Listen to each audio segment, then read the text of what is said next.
राधा स्वामी जी। वाणी वाणी अज्ञात अनामी सतनाम सतपुरुष की। आज की सत्संग वीडियो का विषय है नामदान लेने के बाद हमें कैसा जीवन जीना चाहिए, हमारी दिनचर्या क्या होनी चाहिए, जीवन को जीने के ढंग क्या क्या हैं।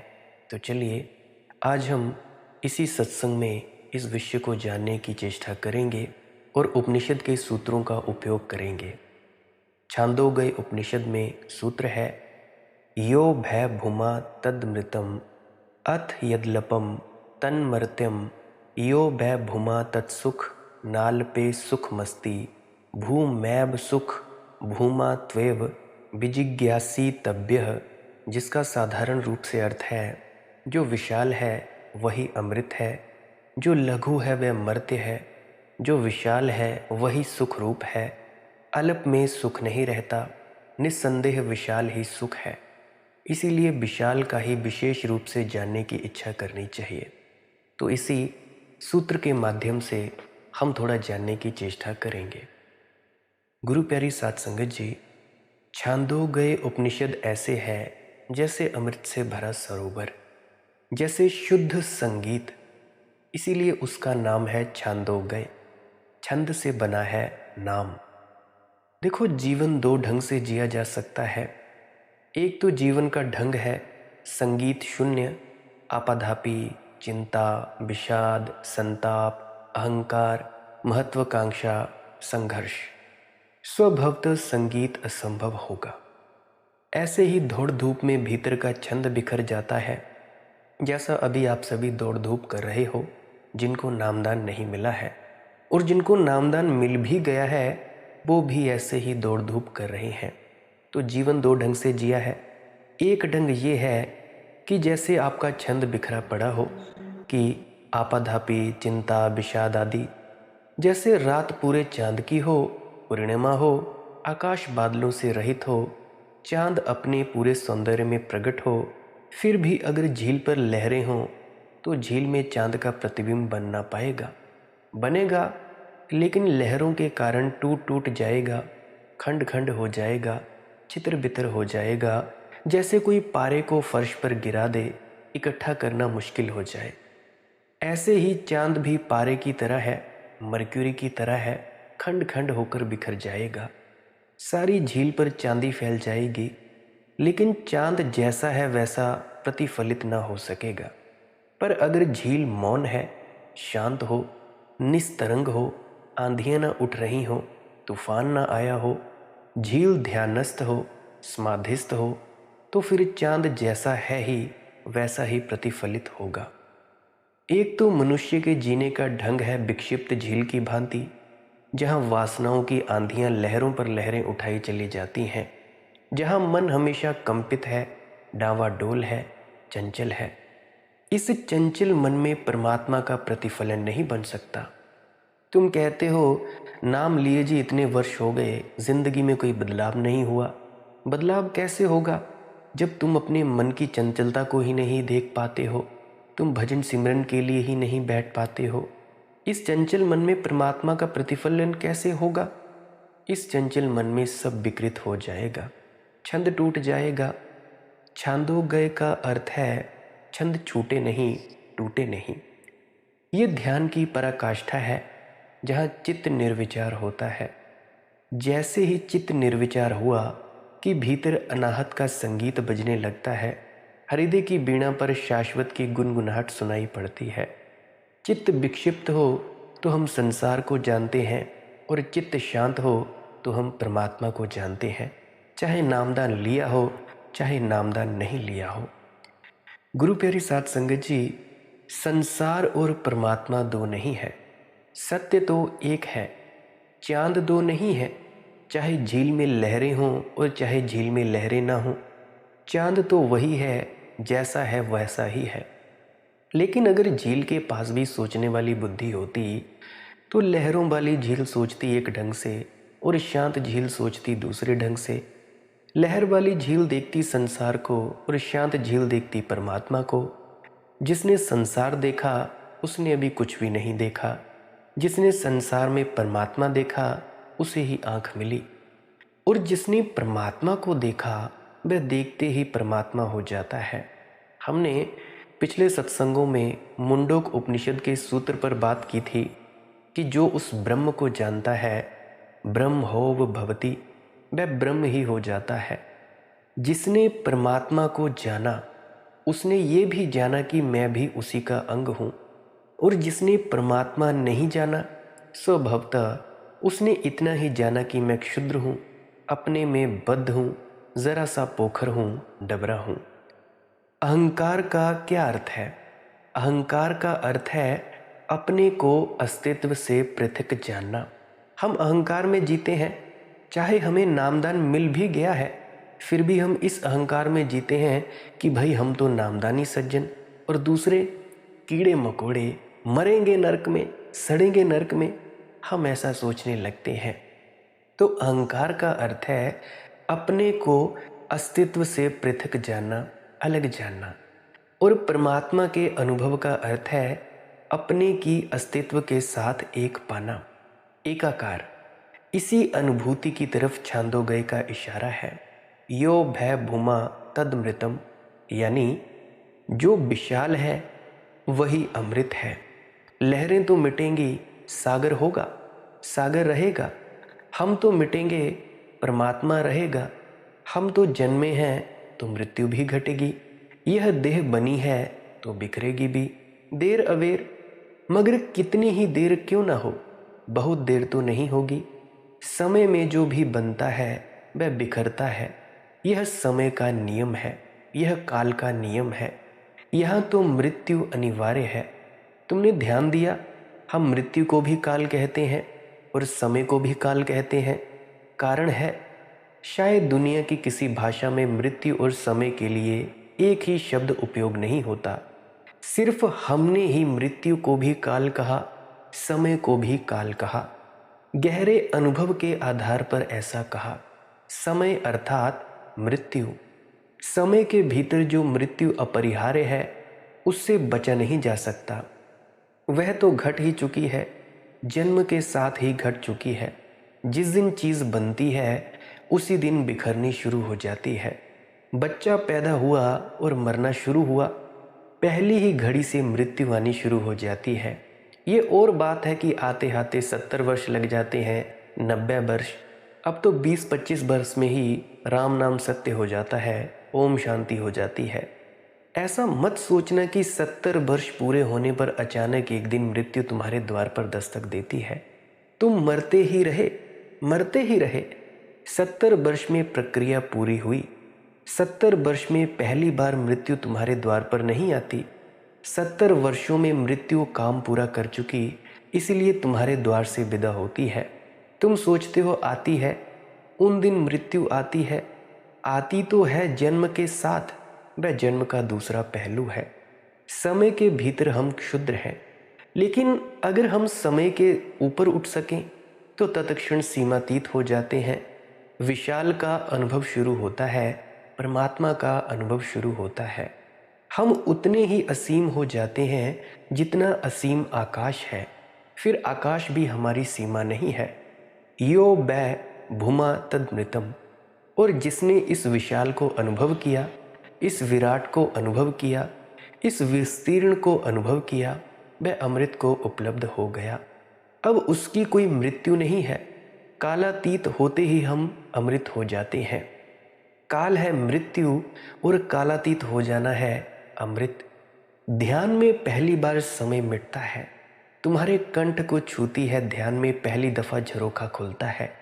पहली बार तुम देख पाते हो कि जो वस्तुतः है वह कभी मिटेगा नहीं, और जो मिटता है वह था ही नहीं, तुमने मान जरूर लिया था।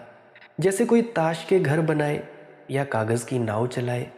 कागज की नाव नाव जैसी मालूम होती है, नाव नहीं है। उसका डूबना सुनिश्चित है। तुम कागज की नाव में दिए को जलाकर भी नदी में तैरा दो, थोड़ी दूर तक चमकता रहेगा, झलकता रहेगा, फिर खो खो जाएगा। ऐसे ही तो हम जन्म के साथ यात्रा शुरू करते हैं। कागज की नाव, देह इससे ज्यादा नहीं है, और ये विराट सागर है। इसमें कितनी दूर तक चलोगे? इसमें गिरना सुनिश्चित है।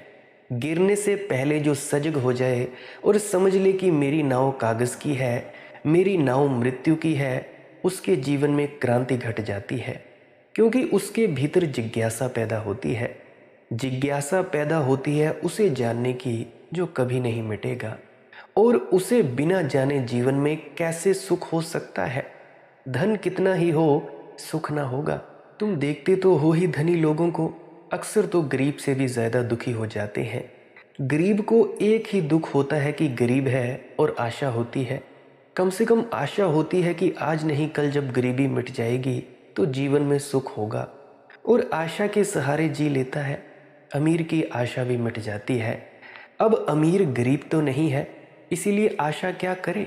अब धन तो पा लिया, और भीतर की पीड़ा तो वैसी की वैसी है, अछूती। उसमें तो रत्ती भर भेद नहीं पड़ा, इसीलिए धनी दोहरे दुख में पहुंच जाता है।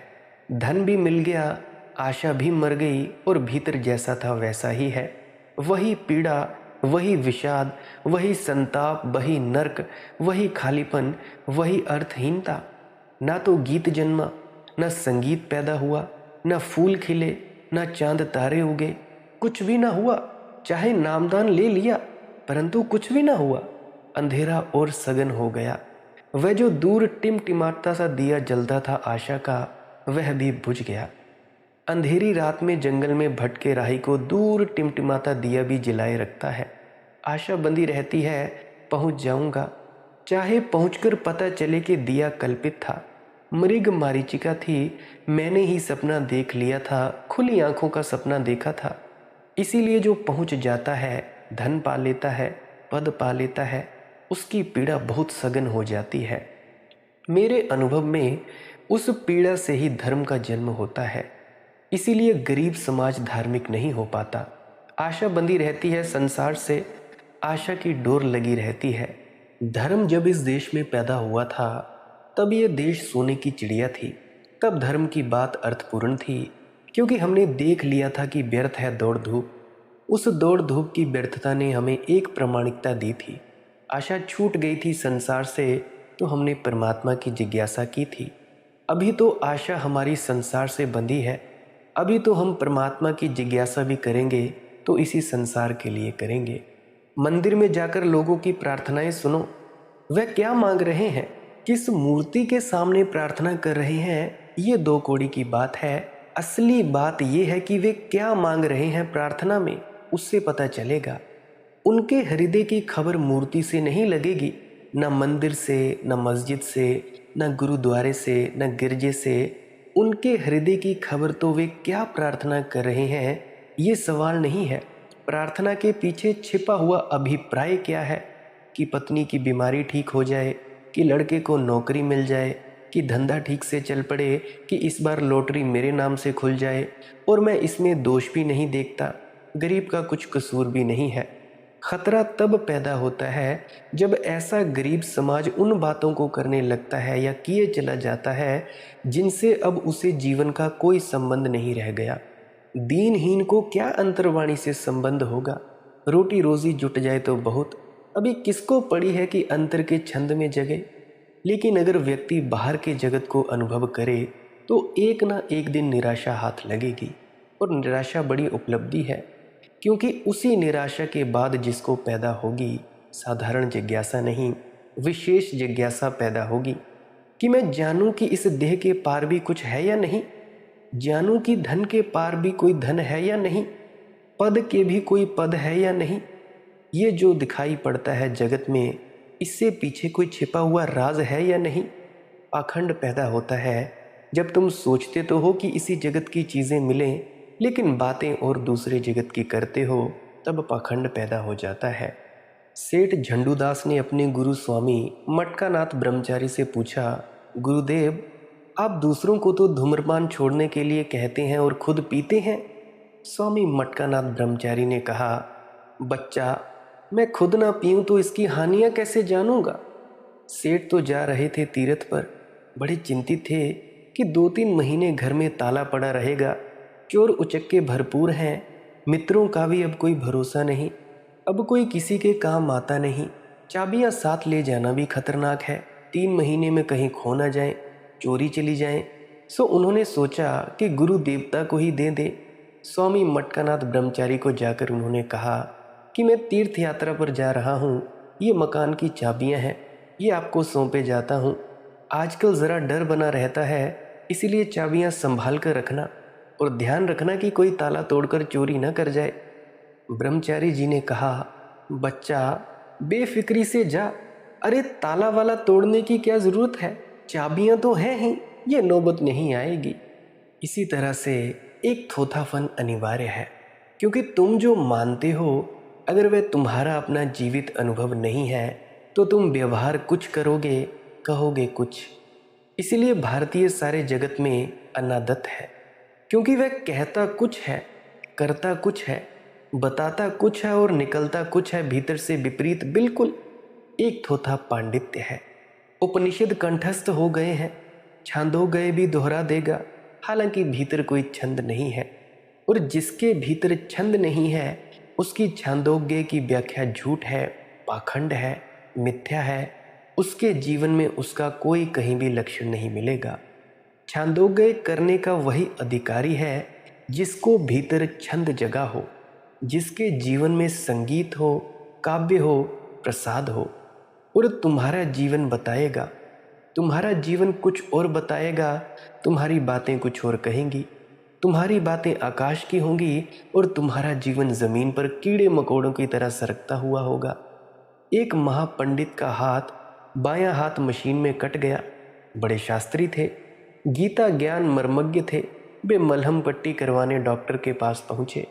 डॉक्टर ने कहा, पंडित जी ये तो आपकी किस्मत अच्छी थी कि मशीन में बायां हाथ आया, यदि दायां हाथ आ जाता तो आपका कोई भी काम नहीं कर सकते थे। पंडित जी बोले, अरे डॉक्टर साहब किस्मत काहे की अच्छी, ये तो मेरी होशियारी है। दरअसल मेरा बायां हाथ ही मशीन में आया था, लेकिन मैं झट से उसे पीछे खींचकर बायां हाथ आगे कर दिया। गीता ज्ञान मर्मज्ञ होंगे मगर जिंदगी तो कुछ और प्रमाण देगी, जिंदगी तो मूर्ता को बताएगी। और भारतीय व्यक्तित्व इसीलिए भी अनादत है कि तुम्हारी बातों की चूंकि भीतर कोई जड़ें नहीं रह गई हैं, ऊपर ऊपर हैं, कागजी हो गई हैं, शास्त्रीय हो गई हैं, तुम उबाते हो लोगों को। मैंने सुना है जॉर्ज बर्नार्ड शो से एक भारतीय पंडित मिलने गया था। बर्नार्ड शो को बुरी तरह उबा रहा था।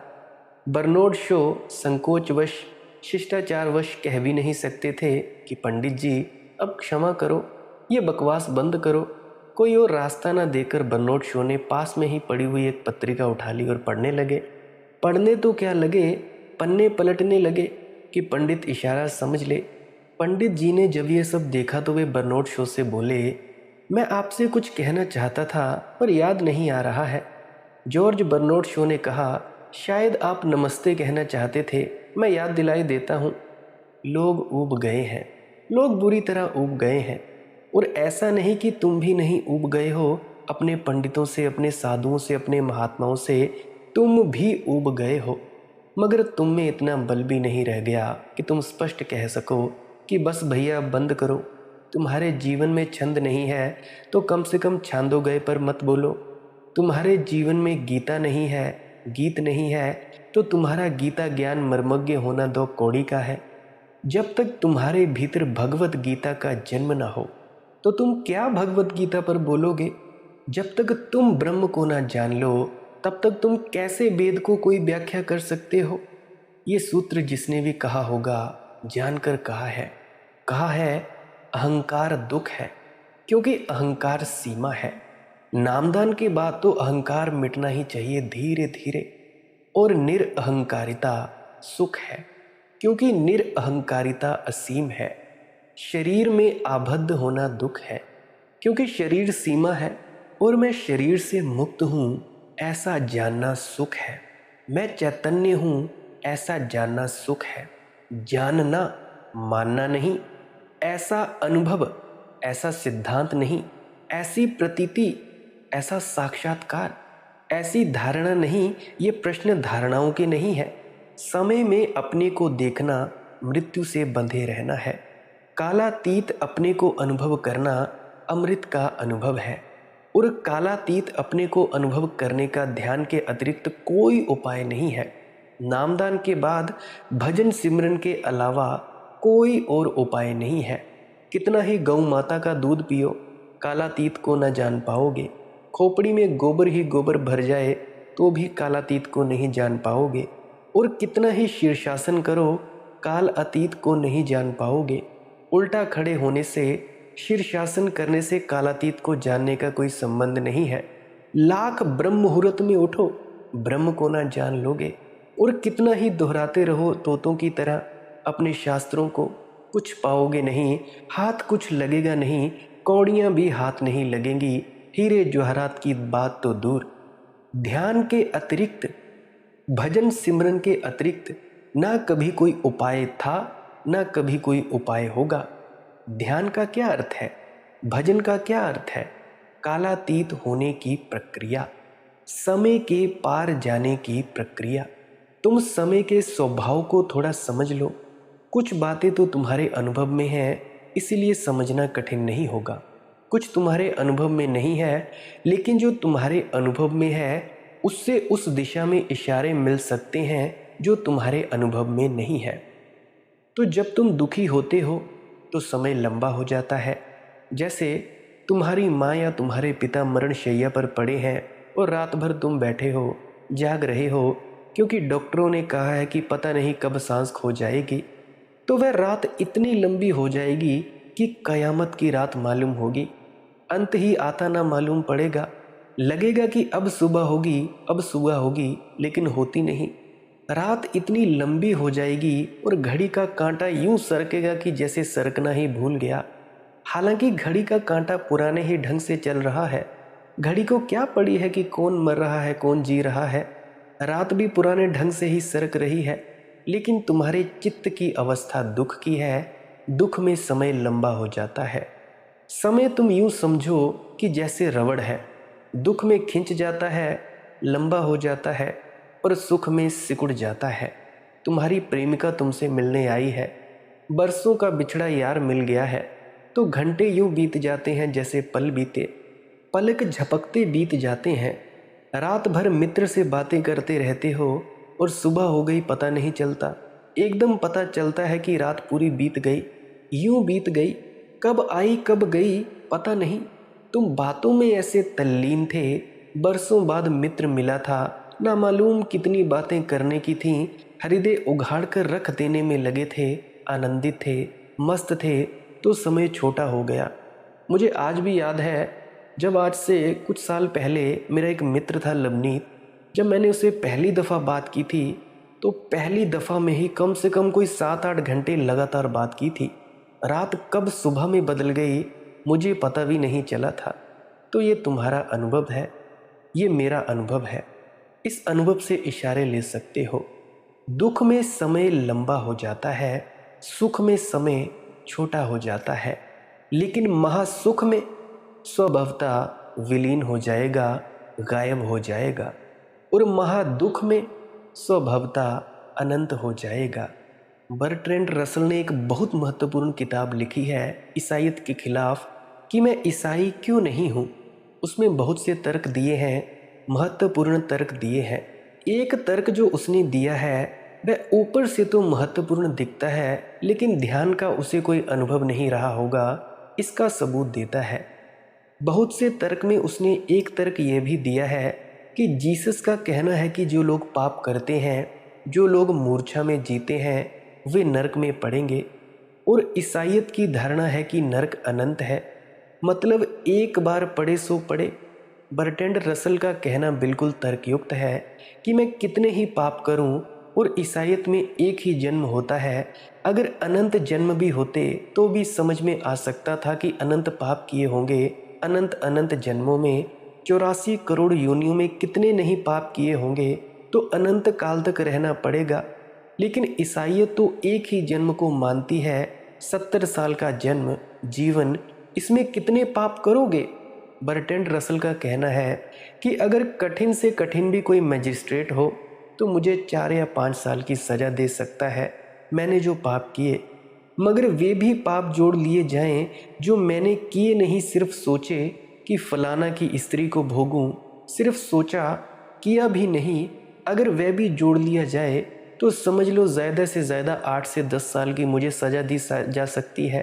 वह भी कठोर से कठोर कोई न्यायाधीश हो तो 10 साल की इस सज़ा के लिए मुझे अनंत काल तक नरक में रहना पड़ेगा। और फिर भी ईसाई कहते हैं कि परमात्मा न्यायपूर्ण है। यह तो महा अन्याय हो गया। अरे 70 साल में कितने पाप करोगे? अगर 70 साल भी पाप करते रहो सतत, और दूसरा काम ही ना करो, ना खाओ ना पियो ना सांस लो ना उठो ना बैठो ना नहाओ ना धो, पाप ही पाप करते रहो 70 साल, तो भी कितने दंड दोगे? 700 साल का दंड दे देना और क्या करोगे? 7,000 साल का दे देना, 7 लाख साल का दे देना, मगर अनंत, ये तो कुछ बात जंचती नहीं। और बर्ट्रैंड रसल का कोई उत्तर ईसाई पादरी नहीं दे सके हैं, ईसाई धर्मगुरु नहीं दे सके हैं। बर्ट्रैंड रसल ने किताब लिखी थी, आज से कोई 100 साल पहले बर्ट्रैंड रसल 90 साल तक जिया। बहुत सालों पहले वो मरा और 60 साल प्रतीक्षा की उसने। किताब लिखी थी जब यह कोई 30 साल का था, लेकिन कोई जवाब नहीं मिल सका उसको। जवाब मिले कैसे? ना बर्ट्रैंड रसल को ध्यान का अनुभव है, ना ईसाई पादरी पुरोहित को ध्यान का कोई अनुभव है। जवाब देगा कौन? और जवाब बड़ा सीधा सरल था। अगर ध्यान का कोई भी अनुभवी हो तो जवाब बड़ा सीधा सरल है। अनंत का अर्थ अनंत नहीं है, अनंत का अर्थ है नरक अनंत मालूम पड़ेगा, क्योंकि दुख में समय लंबा हो जाता है। साधारण दुख में लंबा हो जाता है तो नरक में अनंत मालूम पड़ेगा। है अनंत, ऐसा नहीं है, मालूम पड़ेगा। और इसीलिए तो हमको प्रतीत होता है कि सुख क्षण भंगुर है, क्योंकि समय छोटा हो जाता है। दुख को नहीं कहता कोई क्षण भंगुर। तुमने ये सुना, तुम्हारे महात्मा समझाते हैं सुख क्षण भंगुर है, लेकिन किसी महात्मा को तुमने ये कहते सुना कि दुख क्षण भंगुर है? तुमने वे वचन ही कहीं नहीं देखा होगा कि दुख क्षण भंगुर है। सुख क्षण भंगुर है। सुख क्षण भंगुर है इसीलिए नहीं कि क्षण भंगुर है, बल्कि इसीलिए कि सुख में समय सिकुड़ जाता है, एक क्षण हो जाता है, और दुख अनंत हो जाता है। प्रतीत होता है, एहसास होता है। समय हमारी प्रतीति है। तो ये 4 बातें ख्याल रखो। अगर महादुख होगा तो समय अनंत मालूम होगा। मालूम होगा, ख्याल रखना, समय तो जैसा है वैसे ही है, सिर्फ तुम्हारी प्रतीति बहुत खिंच जाएगी। मगर छोटा मोटा दुख होगा तो समय बड़ा मालूम होगा। अगर छोटा मोटा दुख होगा तो समय बहुत अल्प मालूम होगा। और अगर महासुख होगा तो समय खत्म हो जाएगा, विलीन हो जाएगा। जीसस से किसी ने पूछा, बाइबल में ये उल्लेख नहीं है, लेकिन सूफियों की परंपरा में ये वचन संग्रहित हैं। ये प्यारा वचन है और पीडी ओस्पेंस्की ने अपनी महान किताब टर्शियम अगारनम में ये वचन सबसे पहले उद्धृत किया है। जैसे कि पूरी किताब इसी की व्याख्या है। तो किसी ने जीसस से पूछा कि तुम्हारे प्रभु के राज्य में जिसकी तुम निरंतर चर्चा करते हो, सबसे खास बात क्या होगी? तो जीसस ने कहा, there shall be time no longer, वहाँ समय नहीं होगा। पीडी ओस्पेंस्की ने अपनी किताब के प्रथम ही इसको उल्लेख किया है, जीसस के इस प्रसिद्ध वचन को, कि वहाँ समय नहीं होगा। यह अनुभव तो ध्यान में किसी को भी हो जाता है, लेकिन ध्यान में हम तत्क्षण प्रभु के राज्य के हिस्से हो गए। ध्यान का अर्थ है निर्विचार, शून्य। जहाँ कोई विचार ना रहा वहाँ कोई सीमा ना रही। इसीलिए तो तुम सिमरन करते हो, ताकि तुम्हारे मन के विचार तुम्हें तंग ना करें।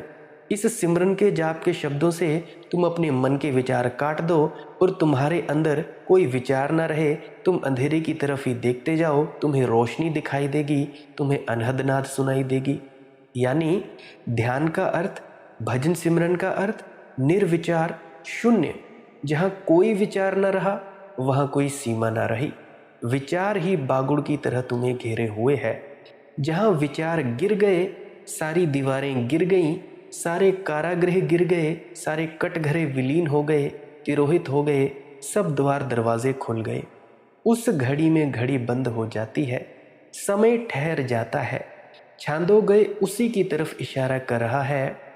क्या कह रहा है? कह रहा है जो विशाल है वही अमृत है। यो वै भूमा तद मृतम। भूमा शब्द बहुत अर्थ रखता है जो विशाल शब्द में नहीं आते। विशाल केवल उसका एक पहलू है। भूमा का अर्थ होता है सर्वव्यापी। जहाँ जहाँ तक तुम्हारी कल्पना जा सकती है वहाँ तो मौजूद है ही, और जहाँ तुम्हारी कल्पना भी नहीं जा सकती वहाँ भी मौजूद है। इतना विराट कि जहाँ तुम्हारी कल्पना भी थक कर गिर जाती है, जहाँ तुम्हारे विचार भी गति नहीं कर सकते, जहाँ तुम्हारे सपने भी उड़ान नहीं भर सकते, इतना विराट कि तुम थक जाओ सोच सोच कर और सोच ना पाओ, अनिर्वचनीय रूप से जो विराट है। ब्रह्म शब्द का भी भूमा ही अर्थ होता है। ब्रह्म शब्द जिस धातु से बना है उसी से हमारा हिंदी का शब्द बना है विस्तीर्ण। ब्रह्म शब्द बहुत अद्भुत है। अगर इसका ठीक ठीक अनुवाद करना हो तो यूं कहना पड़े, जो सदा ही विस्तीर्ण होता चला जाता है। तुम जहां भी जाओगे पाओगे वह अभी और आगे शेष है। तुम उसे कभी चुकता ना कर सकोगे। तुम ऐसा ना कह सकोगे कि बस ये आ गया आखिरी पड़ाव, ये आ गई मंजिल, अब इसके आगे कुछ भी नहीं। ऐसा तुम कभी ना कह पाओगे। तुम जहां भी जाओगे पाओगे वह और आगे फैला हुआ है, और आगे फैला हुआ है। तुम बढ़ते जाओगे और तुम पाओगे वह और आगे फैला हुआ है। कोई कुल किनारा नहीं है। ब्रह्म शब्द को उपयोग हमने किया है आज से करीब 5-6 हजार साल पहले कम से कम, जो सदा विस्तीर्ण होता चला जाता है। और आधुनिक विज्ञान ने इस सदी में आकर ठीक इसी सत्य को स्वीकार किया है। एल्बर्ट आइंस्टीन की बड़ी से बड़ी खोजों में एक खोज यह है कि जगत यह है जो सदा विस्तीर्ण हो रहा है। एल्बर्ट आइंस्टीन के पहले वैज्ञानिक मानते थे कि जगत जैसा है वैसा है, जहाँ तक है वहाँ तक है। उनकी धारणा एक स्थिर जगत की थी। एल्बर्ट आइंस्टीन ने धारणा को तोड़ दिया, स्थिर जगत की गतिमान गत्यात्मक जगत की धारणा दी। एक्सपेंडिंग यूनिवर्स, विस्तीर्ण होता हुआ विश्व, फैलता हुआ विश्व, फैल ही रहा है, बड़े से बड़ा होता चला जा रहा है, विराट से विराट होता चला जा रहा है। जैसे कि कोई छोटा सा बच्चा अपने फुग्गे में हवा भरता है और फुग्गा बड़ा होता जाता है, बड़ा होता जाता है, बड़ा होता जाता है और रुकता ही नहीं। ऐसे ही यह अस्तित्व विराट होता जा रहा है। यह प्रति क्षण फैल रहा है और बड़ी गति से फैल रहा है। विज्ञान के हिसाब से जो गति सूर्य के प्रकाश की है उसी गति से जगत विस्तीर्ण हो रहा है। गति बहुत है, अकल्पनीय है। प्रकाश की गति है प्रति सेकंड 1,86,000 मील। इसीलिए सूरज से हम तक किरण को आने में कोई 9.5 मिनट लगते हैं, इससे करीब करीब। इस गति से आने में 1,86,000 मील प्रति सेकंड, इसमें 60 का गुणा करो तो 1 मिनट में इतनी गति, फिर 9.5 का गुना करो तो उतनी देर में प्रकाश यहाँ तक आ पाता है। इतनी हमारी सूरज से दूरी है। और सूरज बहुत दूर नहीं, जो सबसे निकट का तारा है उससे हम तक प्रकाश को इसी गति से आने में 4 वर्ष लगते हैं। और फिर तारे हैं जिनसे करोड़ों वर्ष लगते हैं, तारे हैं जिनसे अरबों वर्ष लगते हैं। ऐसे तारे हैं कि जब पृथ्वी बनी थी तब उनकी किरणें चली थीं, वे अभी तक पृथ्वी पर नहीं पहुंची। और ऐसे तारे हैं कि शायद पृथ्वी समाप्त भी हो जाएगी और उनकी किरणें चली थी तब तक पृथ्वी बनी न थी, और जब आएंगी तब तक पृथ्वी विदा हो चुकी होगी। उन किरणों को कभी पृथ्वी मिलेगी ही नहीं। पृथ्वी को बने कोई 4 अरब वर्ष हुए हैं। तो जिस तारे से पृथ्वी की तरफ अभी तक 4 अरब वर्ष में चली किरण नहीं पहुंच पाई है, उसकी दूरी की तुम कल्पना कर सकते हो। वही गति है 1,86,000 मील प्रति सेकंड। और इसी गति से जगत विस्तीर्ण हो रहा है, बड़े से बड़ा हो जा रहा है। एक महिला एक डॉक्टर के पास पहुंची, जच्चा बच्चा अस्पताल, वहां पे पहुंची महिला। उस महिला की एक चिंता थी, उसको गर्व रह गया था। वह कहने लगी, ये मुझे कैसे पक्का पता चलेगा कि अब 9 महीने पूरे हो गए, क्योंकि मुझे चीज़ें भूल भूल जाती हैं। मैं यही भूल जाती हूँ कि सुबह जो तय किया था वह दोपहर याद नहीं रहता। बाज़ार सामान लेने जाती हूँ, कुछ लेने जाती हूँ, कुछ खरीद कर आ जाती हूँ, मेरी स्मृति बड़ी कमज़ोर है, तो मैं भूल ही जाऊँगी कि कब 9 महीने पूरे हुए। तो उस डॉक्टर ने थोड़ा सोचा और कहा कि ठीक है, लेट उसको लेटा दिया गया टेबल पर। फाउंटेन पेन उठाया और उसके पेट पर कुछ लिख दिया। उस महिला ने कहा कि इससे क्या होगा। उस डॉक्टर ने कहा कि जब तू इसे साफ साफ पढ़ने लगे तब आ जाना, अभी कुछ तेरी पढ़ाई में आता है। उसने कहा कुछ पढ़ाई में नहीं आता, इतने बारीक अक्षरों में लिखा है आपने कि मुझे कुछ दिखाई नहीं पड़ता कि क्या लिखा है बस। तो उस डॉक्टर ने कहा फिक्र ना कर, जब तेरी साफ साफ समझ में आने लगे, ये मेरा पता है, जब तू इसे बिल्कुल ठीक ठीक पढ़ने लगे समझ लेना कि 9 महीने पूरे हो गए। पेट फैल रहा है, ये बड़ा होता जा रहा है। जब 9 महीने का बच्चा हो जाएगा तो अक्षर बराबर पढ़ पाएगी, कोई चिंता ना कर। उसी तरह से यह अस्तित्व फैलता जा रहा है।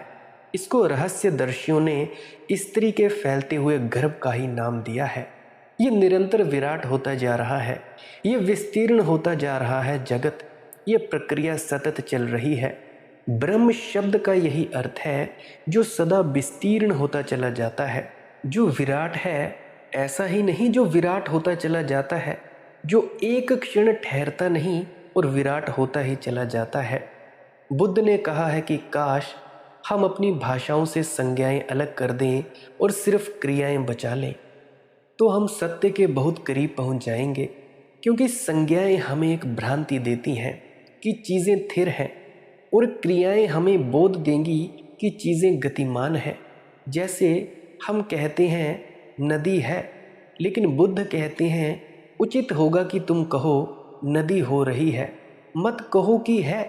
हम कहते हैं वृक्ष है, बुद्ध कहते हैं कि अच्छा होगा कि तुम कहो वृक्ष हो रहा है, क्योंकि प्रतिपल गति है। जीवन यानी गति। भूमा का अर्थ है जो प्रतिपल हो रहा है, विराट हो रहा है, बड़ा हो रहा है, बड़े से बड़ा हो रहा है, विराट से विराटतर होता जा रहा है, और जिसकी कोई सीमा नहीं है, कोई अंत नहीं है, जो कहीं ठहरेगा नहीं, जो ठहरना जानता ही नहीं है। जिन्होंने देखा है, अनुभव किया है, वे कहेंगे जगत में कोई मंजिल नहीं है, यात्रा ही यात्रा है, अनंत यात्रा है। जो विशाल है वही अमृत है। और काश तुम इस विशाल के साथ आने को एक अनुभव कर सको। फिर कैसी मृत्यु! क्षुद्र मरता है, बूंद मरती है, सागर नहीं मरता। लहर मरती है, सागर नहीं मरता। जीवन का एक रूप विदा हो जाता है, लेकिन जीवन जारी रहता है। जीवन की अभिव्यक्तियां बदल जाती हैं, रंग बदल जाते हैं, ढंग बदल जाते हैं, लेकिन जीवन जारी रहता है। यो वै भूमा तद मृतम, यानी जो विशाल है, विराट है, विराटतर हो रहा है, वही अमृत है। जो लघु है वह मर्त्य है। इसीलिए लघु के साथ अपने को ना जोड़ना। अर्थ यद लपम तन मर्त्यम, अल्प के साथ अपने को मत जोड़ना। और हमने अल्प के साथ ही अपने को जोड़ रखा है, शरीर के साथ जोड़ रखा है, मन के साथ जोड़ रखा है। दोनों अल्प हैं, दोनों लघु हैं, दोनों बहुत छोटे हैं, और इसके कारण हम छोटे हो गए हैं। और जब हम छोटे हो जाते हैं तो दर्द होता है कि मैं छोटा, तो बड़े होने की दौड़ शुरू होती है। अब ये तुम पागलपन समझने की कोशिश करो। पहले हम अपने को छोटा बना लेते हैं कि छोटे छोटे के साथ अपना तादात्म्य कर लेते हैं। फिर तादात्म्य करने से ही हीनता की ग्रंथि पैदा होती है। फिर हीनता की ग्रंथि हमको दौड़ाती है कि अब बड़े हो जाओ, धन कमाओ, पद कमाओ, प्रतिष्ठा कमाओ, प्रधानमंत्री हो जाओ, राष्ट्रपति हो जाओ, दुनिया के सबसे बड़े धनी हो जाओ, यशस्वी हो जाओ, ये करो वह करो। दौड़ते ही हम दौड़ते हैं, और भूल कुल इतनी है कि तुम बड़े हो ही, तुमसे बड़ा कुछ भी नहीं है। आज तुम्हें यह दिखाई पड़ जाए तो दौड़ सब बंद हो जाएगी। इसीलिए मैं नहीं कहता कि संसार छोड़ो, पद छोड़ो, धन छोड़ो, छोड़ने से कुछ भी ना होगा। ध्यान जानो, भजन सिमरन करो। तुम्हारे हर सवाल का जवाब है भजन सिमरन। ध्यान को जाना कि ये जो दौड़ है ये अपने आप क्षीण होने लगती है। फिर तुम जहाँ हो संतुष्ट हो, सेटिस्फाइड हो, क्योंकि वह हीनता की ग्रंथि ही गल गई। मनोवैज्ञानिक कहते हैं कि सभी राजनीतिज्ञ हीनता की ग्रंथि से पीड़ित होते हैं। हीनता की ग्रंथि ना हो तो राजनीति समाप्त हो जाए। भीतर लगता है कि मैं इतना छोटा तो किसी तरह बड़ा होकर दिखा दूं, अब बड़े होने की एक ही समझ आती है, या तो धन हो, या पद हो, प्रतिष्ठा हो, यश हो, किसी भी तरह बड़ा होकर दिखा दूं। इससे आदमी अहंकार के नए नए सोपान चढ़ता है, नई नई सीढ़ियां चढ़ता है। और मज़ा तो ये है, विडंबना ये है कि वही अहंकार तुम्हारे छोटे होने का कारण है। जो तुम्हारे छोटे होने का कारण है, उसी की मानकर तुम बड़े होने की चेष्टा कर रहे हो। उसको जब तक मानते रहोगे, बड़े होने ना पाओगे। जिस दिन उसे छोड़ दोगे, उसी दिन छोटापन छूट जाएगा। और जहाँ छोटापन नहीं रह गया, अल्प के साथ संबंध नहीं रह गया, वहाँ सब दौड़ समाप्त हो गई। फिर व्यक्ति जीता है। जब दौड़ता नहीं, तब जीता है। और जब कोई मृत्यु नहीं रह जाती, तो जीवन ही जीवन बचता है। जब तुम रोज जीते जी मरते हो, भजन सिमरन में जीते जी मरते हो, तो क्या होता है? मृत्यु नहीं रह जाती। जो तुम्हें शरीर छोड़ते वक्त पीड़ा अनुभव होती है, वो तुम भजन सिमरन में ही अनुभव कर लेते हो, तो कोई मृत्यु नहीं होती। और जब कोई मृत्यु नहीं होती, तो जीवन ही जीवन बचता है। शरीर के साथ अपने को एक माना कि मुश्किलें खड़ी हुई। शरीर के साथ एक माना तो अभी जवान हो, डर लगेगा कि अब बुढ़ापा करीब आता है। ये बाल सफ़ेद हो गए, ये चमड़ी पर झुर्रियाँ पड़ने लगी, ये पैर कंपने लगे। अब ये बुढ़ापा आया, अब घबराए, अब परेशान हुए, अब बुढ़ापा आ रहा है, तो मौत भी आती ही होगी। कदम कदम रफ्ता रफ्ता सरकने लगे कब्र की तरफ। लाख कब्रिस्तानों को गांव के बाहर बनाओ, छिपाने के लिए हम गांव के बाहर बनाते हैं ताकि मौत भूली रहे। मगर कैसे भूलोगे मौत को? जब तक अहंकार के साथ जुड़े हो, मौत याद आएगी। वृक्ष से पीला पत्ता गिरेगा और मौत याद आएगी। सुबह की धूप में ओस की कण बाष्पीभूत होगा और मौत याद आएगी। रास्ते पर चलते बूढ़े को देखोगे, मौत याद आएगी। कोई ना कोई अर्थी निकलेगी और निकलेगी ही किसी की अर्थी, और मौत याद आएगी। जब तक अहंकार से जुड़े हो, हौमे से जुड़े हो, मौत से छूट नहीं सकते। मौत का डर तुम्हें कंपाएगा, कंपाए रखेगा। और जब तक अहंकार से जुड़े हो, छोटे हो। इसीलिए मन में ये आकांक्षाएं प्रबल होती रहेंगी कि किस तरह धन कमाऊं, किस तरह पद पाऊं, कैसे सिकंदर हो जाऊं। हालांकि सिकंदर होकर भी कुछ हुआ नहीं, सिकंदर भी खाली हाथ मरता है। हमारी तरफ से सलाम उनको देना, हमारी तरफ से सलाम उनको देना।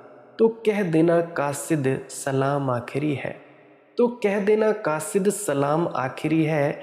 हमारी तरफ से सलाम उनको देना, मुलाकात हमसे ना अब हो सकेगी। ये बीमारे गम का पयाम आखिरी है।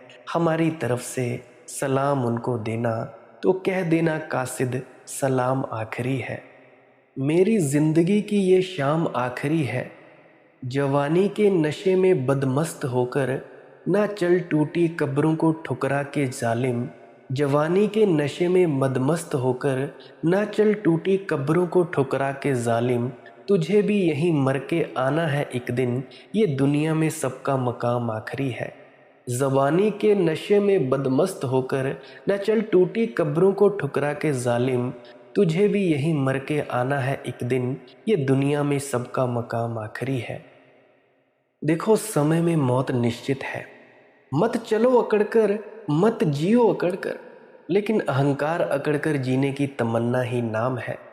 अहंकार को हम कितने सहारे देते हैं, धन के, पद के, प्रतिष्ठा के, फिर भी गिर जाता है, फिर भी बिखर जाता है। बिखरना ही बदा है उसकी किस्मत में। झूठ है, झूठ को कितना खींचोगे, ज़्यादा नहीं खींचा जा सकता। आज नहीं कल, कल नहीं परसों, झूठ का ये गुब्बारा फूटेगा ही, ये झूठ का बबूला टूटेगा ही। इसके पहले कि ये टूटे, तुम लघु से अपने को मुक्त कर लो। अथ यद लपम तन मृत्यम, इतना जान लो कि जो छोटा है वह मृत्यु के घेरे में है। तुम लघु के पार हो चलो। ध्यान नेति नेति की प्रक्रिया है। ना मैं शरीर हूँ, ना मैं मन हूँ, ना मैं हृदय हूँ। फिर जो शेष रह जाता है वही मैं हूँ। और जो शेष रह जाता है उसकी फिर कोई सीमा नहीं है। शरीर स्थूल सीमा है, मन थोड़ी सूक्ष्म, हृदय और सूक्ष्म अति सूक्ष्म, लेकिन सब सीमाएं हैं। इन 3 प्रकोटों के भीतर हम हैं, और वह जो हमारा चैतन्य इन 3 प्रकोटों के भीतर है, उसकी कोई सीमा नहीं है। वह आकाश जैसा विराट है, उसको जान लेना ही सुख है। यो वे भूमा तत्सुख। जिसने उस भूमा को पहचान लिया, उसके जीवन में महासुख की वर्षा हो जाती है। कमल खिल जाते हैं, सुगंध बिखर जाती है, दिए जल जाते हैं। और ऐसे दिए जो बुझते नहीं, और ऐसे कमल जो मुरझाते नहीं, और ऐसी गंध जो उड़ नहीं जाती है। नाल पे सुख मस्ती, अल्प में सुख कहाँ, जाओ अल्प में सुख कहाँ। अगर हम अल्प में अकड़े हुए हैं, हम अल्प में ऐसे अकड़े हुए हैं कि जिसका हिसाब नहीं। जवानी के नशे में बदमस्त होकर न चल टूटी कब्रों को ठुकरा के जालिम, तुझे भी यहीं मर के आना है एक दिन। ये दुनिया में सबका मकाम आखिरी है। जीते जी मृत्यु को पहचान लेना असली सन्यासी होना है। संसार का त्याग नहीं, मृत्यु का बोध सन्यासी हो जाना है। फिर संसार में रहो, संसार के बाहर रहो, कुछ भेद नहीं पड़ता। शरीर से बंधे हुए ना रहो, मन से बंधे हुए ना रहो, बंधे हुए ही ना रहो किसी से भी। निर्बंध, निर्ग्रंथ, मुक्त, यूं तैरो जैसे कमल के पत्ते झील पर तैरते हैं। झील में होते हैं और झील उन्हें छूती नहीं, पानी उन्हें छूता नहीं। ओस की बूंद भी जम जाती है कमल के पत्तों पर, तो भी कमल के पत्तों को भीगा नहीं पाती, वे अनभीगे रह जाते हैं। ऐसे जीने का नाम सत्संगी जीवन है। ऐसे जीना है हमें, यही असली सन्यासी होना है, असली संत होना है। इसी को जीवन को जीने को नामदान के बाद हमें जीना होता है। भजन सिमरन करने से ये अवस्था पैदा होती है। भूमैब सुख, और फिर सुख ही सुख है, क्योंकि जो कहीं बंधा नहीं, फिर उस पर कोई जंजीर नहीं, कोई बेड़ी नहीं, उसके लिए दुख कैसे हो सकता है। परतंत्रता दुख है, स्वतंत्रता सुख है। भूमा त्वेव विजिज्ञासी तभ्यः, और यही भूमा अभीप्सा करने योग्य है, यही भूमा अन्वेषण करने योग्य है। इसी भूमा की तलाश करो। यही भूमा, यही अमृत, यही सत्य, यही विराट, निरंतर फैलता हुआ विराट, इसकी खोज ही धर्म है। लेकिन तुमने तो धर्म के नाम पर भी कैसे पाखंड खड़े कर लिए। तुमने तो धर्म के नाम पर भी जंजीरें गढ़ ली हैं। धर्म है मुक्ति का आरोहण, लेकिन बन गए कारागृह में। कोई गिरजे में, कोई ईसाई होकर बंद है, कोई हिंदू होकर बंद है, कोई जैन होकर बंद है। जमीन पागलों से भारी मालूम पड़ती है। हमें स्वतंत्रता भी दी जाए तो हम स्वतंत्रता से भी जंजीरें और बेड़ियां गढ़ लेते हैं। अजीब लोग हैं, हम स्वतंत्र होना जैसे चाहते ही नहीं। हमें अगर बीणा भी थमा दी जाए तो हम संगीत पैदा नहीं करते, हम उससे शोरगुल पैदा करते हैं। मोहल्ले वालों की नींद हराम करते हैं, खुद की नींद हराम करते हैं। चींटी दास के दुश्मन ने, और दुश्मन यानी पड़ोसी, ये हमेशा एक ही तरह के व्यक्ति का नाम है। उसको दुश्मन कहो कि पड़ोसी कहो। चींटी लाल के बेटे को उसके जन्मदिन पर एक ढोल भेंट कर दिया गया। बेटे को ढोल क्या मिला, अब जैसे बंदर को ढोल मिल जाए। सो वह वक्त बेवक्त ढोल बजाता रहे। उसने चींटी लाल की नींद हराम कर दी, चींटी लाल की पत्नी की नींद हराम कर दी। आधी रात उठाए ढोल बजा दे, अब जब रोको तब तक नींद ही टूट गई। बहुत परेशान हो गया चींटी लाल।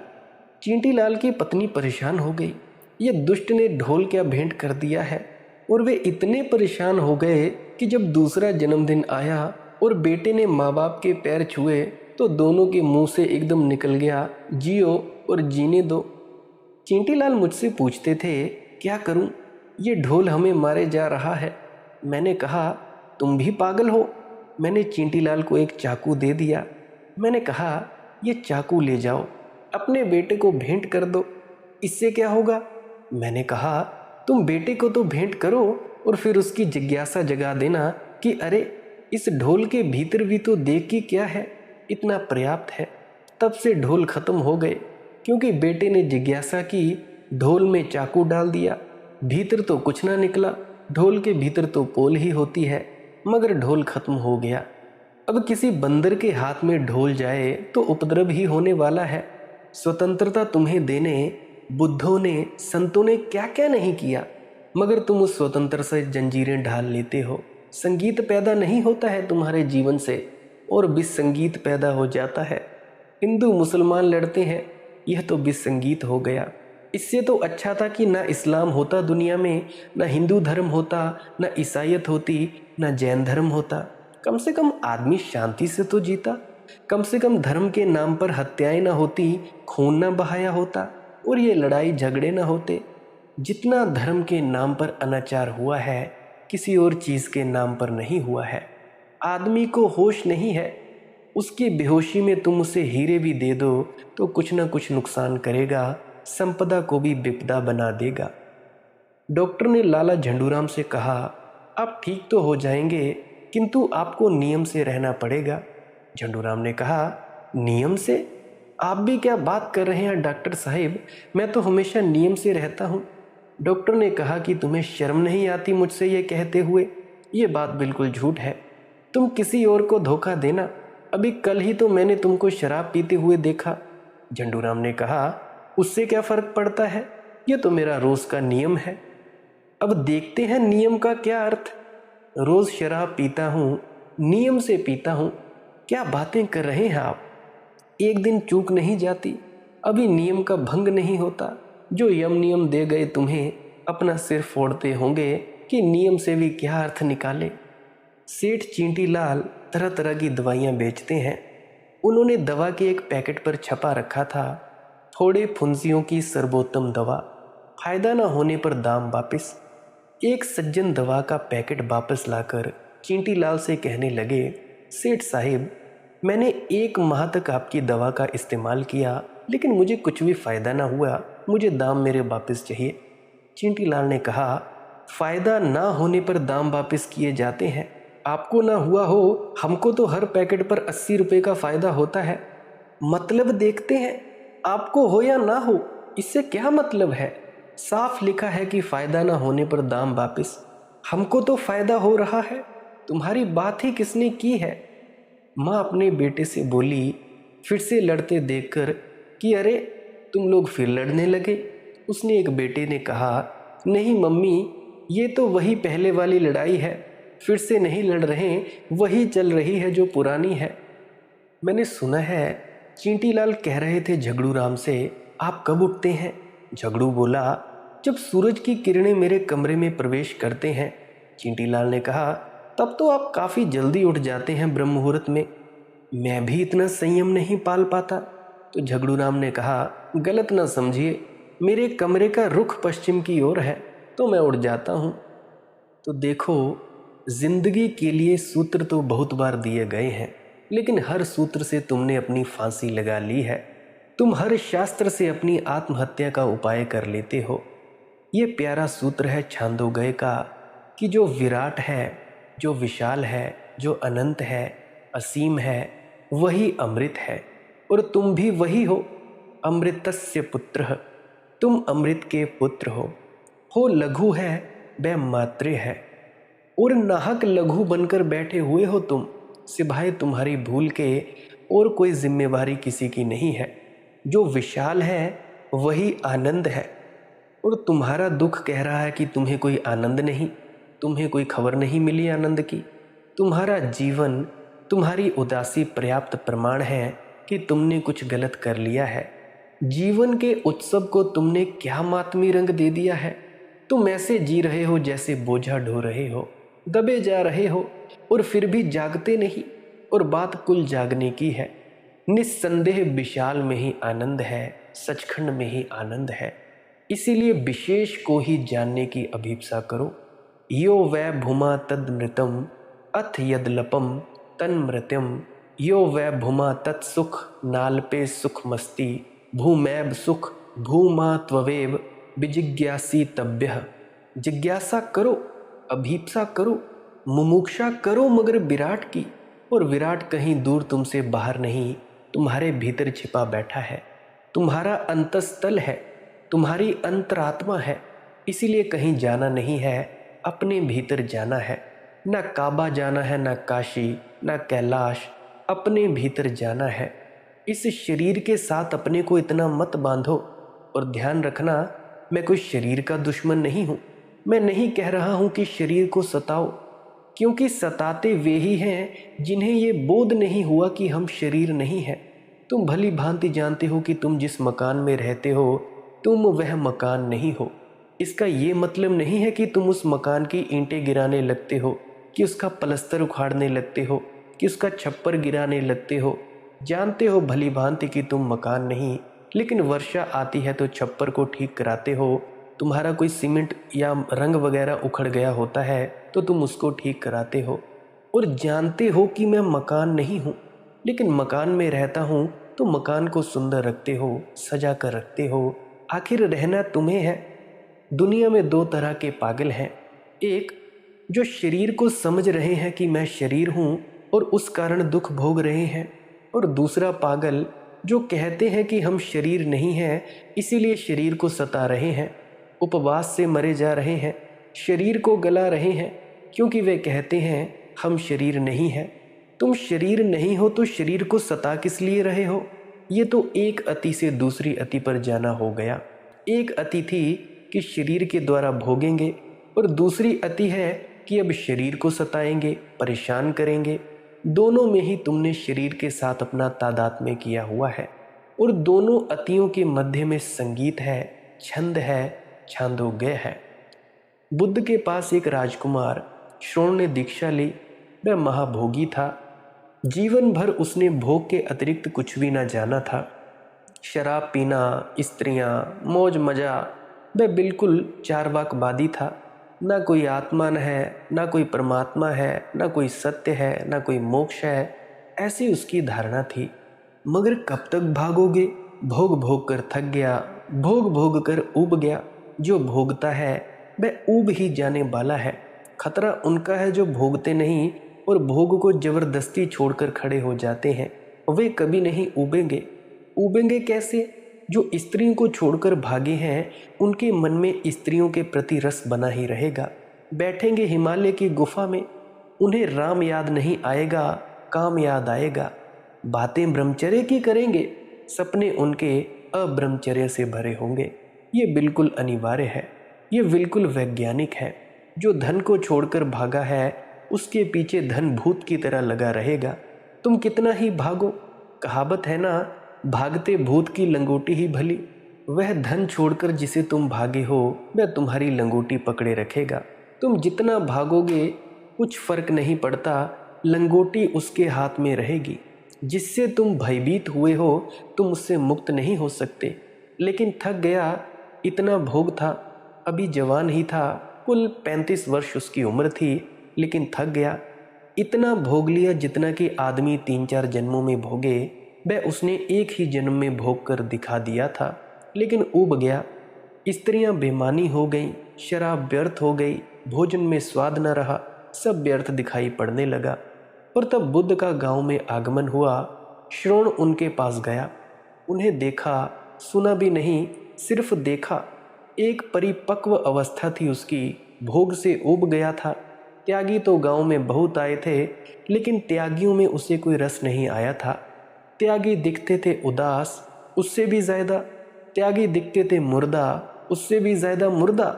न उसकी आंखों में कोई ज्योति थी, न उनके जीवन में कोई आनंद की झलक होती थी, और ना ही कोई प्रकाश की किरणें थी, ना कोई प्रसाद था उनके आसपास, ना कोई सौंदर्य था। श्रोण कैसे प्रभावित होता? लेकिन बुद्ध को देखा, सुना भी नहीं, अभी बुद्ध से बोला भी नहीं, बुद्ध ने एक शब्द भी नहीं कहा, और श्रोण उनके चरणों में गिरा और उसने कहा कि मुझे दीक्षा दें, मुझे नामदान दें, मैं भिक्षु होने के लिए तैयार हूँ। बुद्ध ने कहा, ना तूने मुझे सुना, ना तूने मुझे समझा। अभी मैं गांव में आया ही हूँ, तू अभी अभी मेरे पास आया। हालांकि तेरे बाबत कहानियाँ मेरे पास आ चुकी हैं। अनेक लोगों ने कहा कि आप श्रोण की नगरी जा रहे हैं, वह महाभोगी है, महालंपट है, वह शायद आपके दर्शन को भी न आए, लेकिन तू आया है और आते ही से भिक्षु होना चाहता है। उसने कहा, आपको देखकर सब समझ में आ गया। एक मैं हूं कि भोग के सिर्फ कांटों से बिंद गया हूं, और मैंने त्यागी भी देखे हैं, उनको भी मैंने कांटों में बिंधा हुआ पाया। आपके जीवन में कुछ नई बात देखता हूं। ना आप योगी मालूम पड़ते हैं और ना ही आप भोगी मालूम पड़ते हैं, मगर आपकी ये प्रफुल्लित मुद्रा, आपके ये व्यक्तित्व की आभा, आपकी आंखों से झरता ये अमृत काफ़ी है, बस काफ़ी है। आपकी उपस्थिति का बोध काफ़ी है। मुझे नामदान दे दें, मुझे दीक्षा दे दें। मैं एक क्षण भी नहीं गंवाना चाहता, क्योंकि कल का क्या पता है। मुझसे मत कहना आपकी सोच ले, विचार ले। सोचने विचारने को कुछ बचा नहीं, मैं सब भोग कर देख लिया गया है। बुद्ध ने उसे दीक्षा दी और जिस बात का डर था वही हुआ। दीक्षा लेने के बाद वह तत्क्षण दूसरी अति पर चला गया, जो कि मनुष्य के मन की साधारण प्रक्रिया है। मनुष्य का मन यूं चलता है जैसे घड़ी का पेंडुलम, बाएं से दाएं, दाएं से बाएं। और एक ख्याल रखना पेंडुलम के संबंध में, एक बात ध्यान में रखना, जब पेंडुलम बाईं तरफ जाता है तो दिखाई तो पड़ता है बाईं तरफ जा रहा है, लेकिन वह दाएं तरफ जाने की शक्ति इकट्ठी करता है। बायां जाता है और दाएं तरफ जाने की शक्ति इकट्ठी करता है। जब दाएं जाता है तब बाएं तरफ जाने की शक्ति इकट्ठी करता है। दिखाई एक बात पड़ती है, भीतर कुछ और बात हो रही होती है। और यही स्थिति तुम्हारे तथाकथित भोगियों की और त्यागियों की है। जाते त्याग में है, लेकिन तैयारी भोग की हो रही है। फिर चाहे भोग स्वर्ग में हो और वही हालत तुम्हारे भोगियों की है। जाते हैं भोग में, लेकिन तैयारी त्याग की हो रही है। मगर अतियों के बीच डोलने से कुछ क्रांति नहीं होती। एक अति दूसरे पर ले जाती है, लेकिन दूसरी फिर थका देती है और पहले पर ले जाती है। और जन्मों जन्मों तक ये पेंडुलम ऐसे ही घूमता रहता है। और वही हुआ। श्रोण ने अति करनी शुरू कर दी। अति उसकी पुरानी थी, भोग में अति की थी, अब वह त्याग में अति करने लगा। बौद्ध भिक्षु दिन में एक ही बार भोजन करते थे, क्योंकि बुद्ध का कहना था पर्याप्त है श्रोण। जिंदगी भर की पुरानी आदत, सबसे आगे होने की आदत। अगर दूसरे राज्यों के पास 1000 स्त्रियां थी तो उसने 2000 इकट्ठी करके दिखा दी थी। अगर दूसरे राजाओं के पास महल थे तो उसने दुगने बड़े महल बनाकर दिखा दिए थे। वह भिक्षुओं में भी पीछे नहीं रहना चाहता था। वही अहंकार बुद्ध से आंदोलित हो गया था, प्रभावित हो गया था। लेकिन प्रभावित होते से ही तो क्रांति नहीं हो जाती। नामदान से प्रभावित होकर तो क्रांति नहीं हो जाती। बाबाजी महाराज को देखने से, प्रभावित हो जाने से तो क्रांति नहीं हो जाती। क्रांति करने के लिए तो फिर रफ्ता रफ्ता एक एक इंच जीवन को बदलना होता है। प्रभावित होना तो बहुत आसान है, क्रांति लंबी प्रक्रिया है। वह आग से गुजरना है। पुरानी आदतें एकदम से नहीं चली जाती, लौट लौट कर आ जाती हैं, पीछे के दरवाजे से आ जाती हैं। एक दरवाजे से फेंको, दूसरा दरवाज़ा खोज लेती हैं। तो वह क्या करता था, वह 2 दिन में एक बार भोजन करता था। उसने सब भिक्षुओं को मात कर दिया। और भिक्षु रास्तों पर चलते थे, वह हमेशा रास्ते के नीचे से चलता था। जहाँ कांटे होते, कंकड़ पत्थर होते, उसके पैर लहूलुहान हो गए। और भिक्षु 3 वस्त्र रखते थे, वह सिर्फ एक लंगोटी रखता था।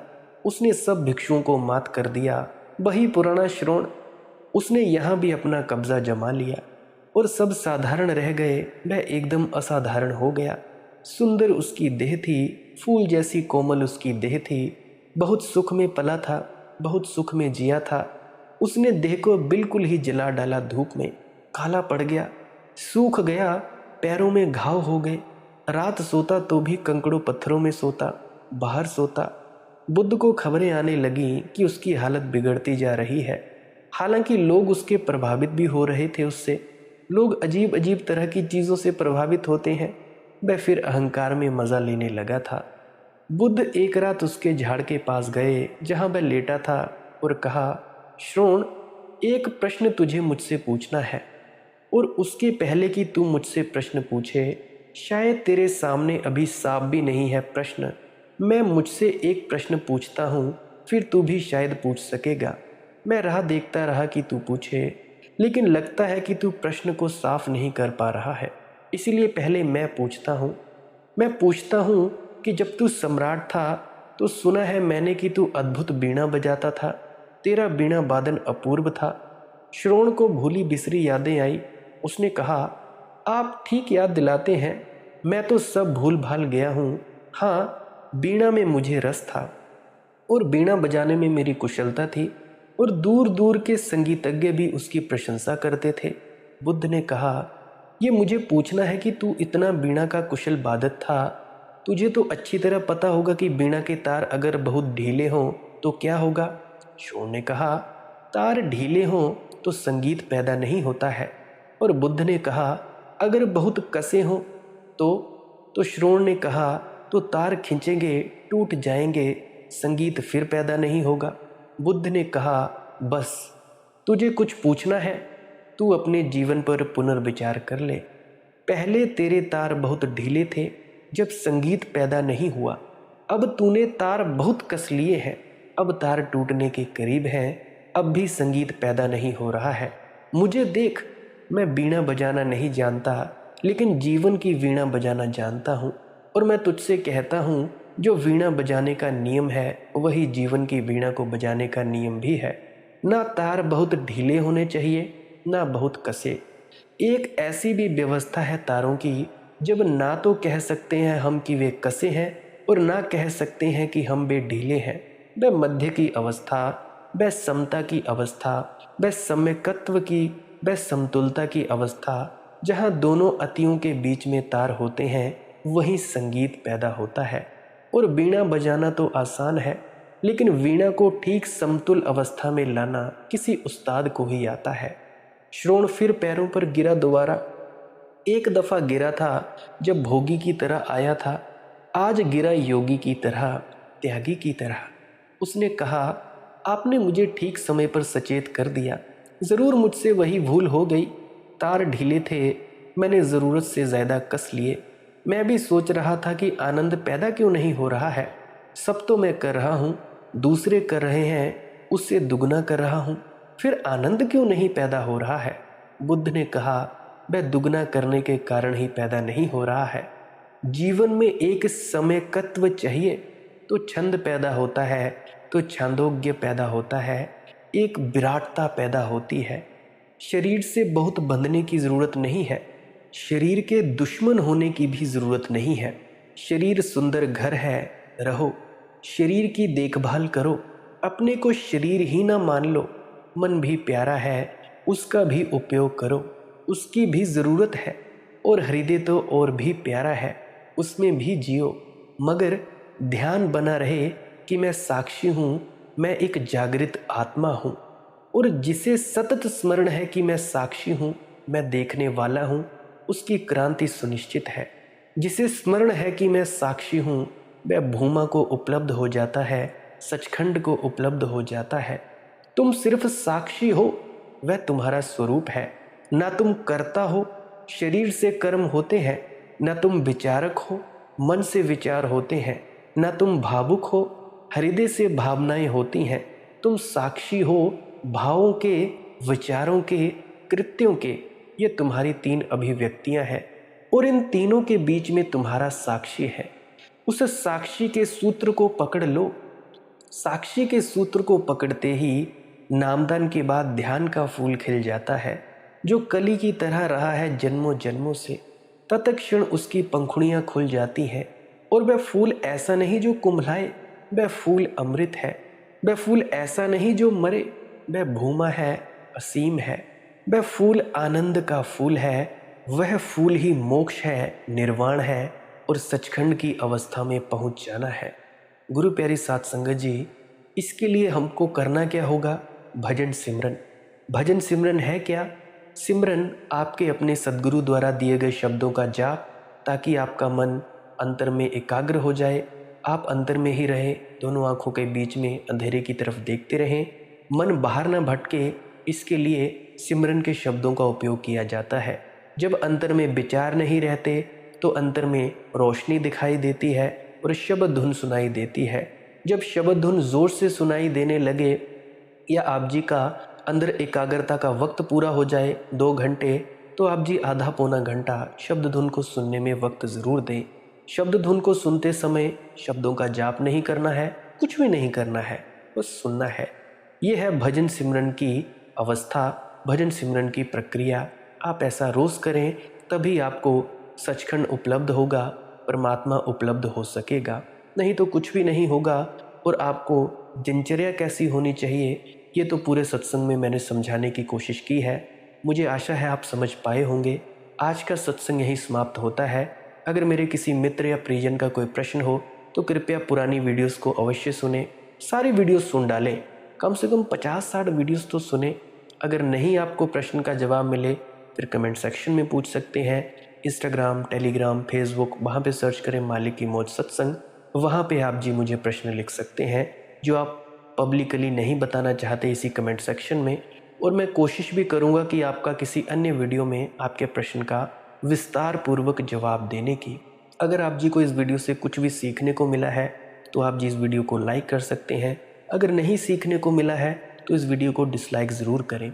सब्सक्राइब करें इस चैनल को अगर रोज़ाना ऐसे ही सत्संग सुनना चाहते हैं। सत्संग का वक्त है सुबह 6 बजे से लेकर 7 बजे तक। अगर कभी सुबह 6 से 7 बजे तक सत्संग ना डले तो शाम के 6 बजे तक ज़रूर इंतज़ार करें। अगर फिर भी ना डले तो क्षमा प्रार्थी हूँ। पुरानी वीडियोस को अवश्य सुन लीजिए। अगर आप सब्सक्राइब नहीं करना चाहते चैनल को तो आप जी रोज़ सर्च करें यूट्यूब पे जाके मालिक की मौज सत्संग। जो भी नया सत्संग डला होगा आप जी उसको सुन लेते हैं। मेरे ख्याल से 1 घंटे के करीब करीब समय हो गया है। आप मुझे इतने अंत तक सुनते हो, आपका बहुत बहुत धन्यवाद। इतना मुझे प्रेम प्यार देने के लिए आपका मैं बहुत बहुत आभारी हूँ। आपसे मैं बहुत बहुत अनुग्रहित हूँ। अंत में आपके भीतर बैठे परमात्मा को प्रणाम करता हूँ। मेरा प्रणाम स्वीकार करें। राधा स्वामी जी।